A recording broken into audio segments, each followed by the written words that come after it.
জোড়াসাঁকো ঠাকুরবাড়ির প্রাণপুরুষ দ্বারকানাথ ঠাকুরের নববধূ হয়ে প্রথম ঠাকুরবাড়িতে পা রেখেছিলেন দিগম্বরী দেবী। মাত্র 6 বছর বয়সে তার বিয়ে হয়।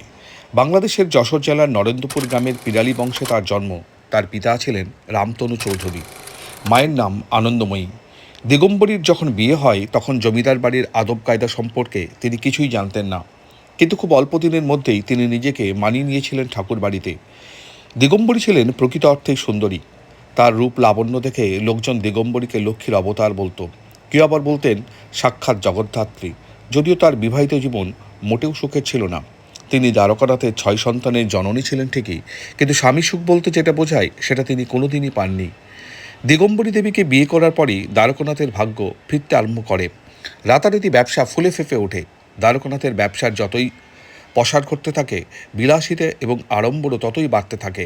একসময় তিনি মদ্যপান এবং নারীর সঙ্গে আসক্ত হয়ে পড়েন। 1823 খ্রিস্টাব্দে বেলগাছিয়ায় একটি বাগান বাড়ি স্থাপন করেন দ্বারকানাথ। সেখানেই রোজ ফুর্তির ফরা ছুটত।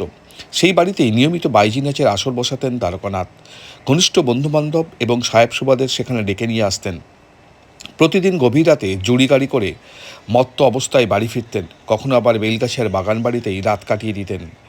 ব্রিটিশ রাজকর্মচারীদের খাতির যত্ন করার জন্য দ্বারকানাথ সোনাগাছি অঞ্চলে কয়েকটা বেশ্যালয় তৈরি করেছিলেন। সব মিলে মোট 43টি কোঠার মালিক ছিলেন তিনি। সেখানেও নিয়মিত যাতায়াত ছিল দ্বারকানাথের। স্বামীর এইসব কাজকারবার একেবারেই ভালো চোখে দেখতেন না দিগম্বরী দেবী। মদ্যপ অবস্থায় বাড়ি ফিরলে সেদিন আর স্বামীর মুখদর্শন করতেন না। সেদিন আলাদা ঘরে রাত কাটাতেন। সারা রাত বিছানায় শুয়ে শুধু শোকের জল ফেলতেন। তার ফলে একটা সময় পর দুজনের সম্পর্কে চির ধরেছিল। শুরু হয় প্রবল দাম্পত্য কলহ। একসময় রাগ করে স্বামীকে ত্যাগ করার সিদ্ধান্ত নিয়ে ফেলেছিলেন দিগম্বরী। যখনই তিনি স্বামীর মুখোমুখি হতেন, তারপরে তিনি সাতঘরা গঙ্গা জল দিয়ে নিজেকে শুদ্ধ করতেন। শীতের রাতেও তিনি সেই নিয়ম অক্ষরে অক্ষরে মেনে চলতেন।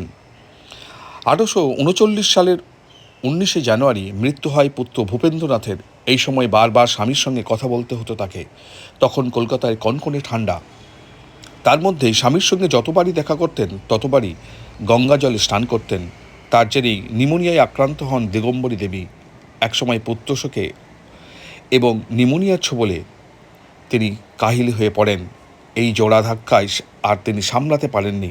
ভূপেন্দ্রনাথের মৃত্যুর দুদিনের মাথায় মৃত্যুর কোলে ঢলে পড়েন দিগম্বরী দেবী। এই ধরনের খবর আরও জানতে চ্যানেলটি সাবস্ক্রাইব করুন এবং আরও বেশি করে শেয়ার করুন।